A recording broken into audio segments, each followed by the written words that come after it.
All right, I'm about to show you guys how I make my Instant Pot Birria Tacos. These things are amazing. You're gonna need all these peppers. I'm gonna go ahead and list them on the screen. I will put them in my Amazon storefront.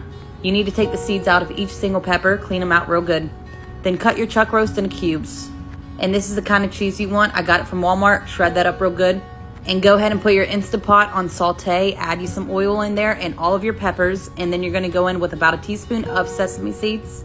You want to stir that constantly for 3 minutes and then go ahead and turn it off. Then you're going to pour in 3 cups of water and 1 teaspoon of oregano, Mexican oregano preferred, 1 teaspoon of thyme, 5 teaspoons of kosher salt, 1 teaspoon of ground pepper, 1 teaspoon of ground cumin, 1 teaspoon of annatto seed powder, that's to give it the red color, 1 tablespoon of vinegar, and 1 pinch of ground clover, 2 quarter tomatoes, 8 cloves of garlic, and a quarter-sized piece of ginger. Mix that up real good, close your Instant Pot, seal it, and you're gonna let that cook for 5 minutes and then immediately vent it. Go ahead and put all of that in a blender and you wanna puree it until it's nice and smooth like this, and go ahead and pour it right back in the pot. Then you're gonna go in with the onion that you cut in half and then go ahead and add your chuck roast. After that, you're gonna add 3 bay leaves and an additional 2 cups of water.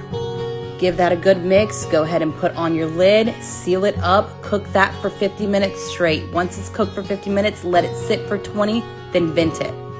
After that, you're left with this. You're gonna go ahead and discard your onion and take out your bay leaves. Then you're gonna take your chuck roast, put it in a separate bowl, and take a spoonful of the consomme. Add some coarse kosher salt to the top of the roast and shred it up real good. After that, you're gonna take your corn tortillas, dip it in the consomme, and then put it on some kind of skillet or whatever you have at home.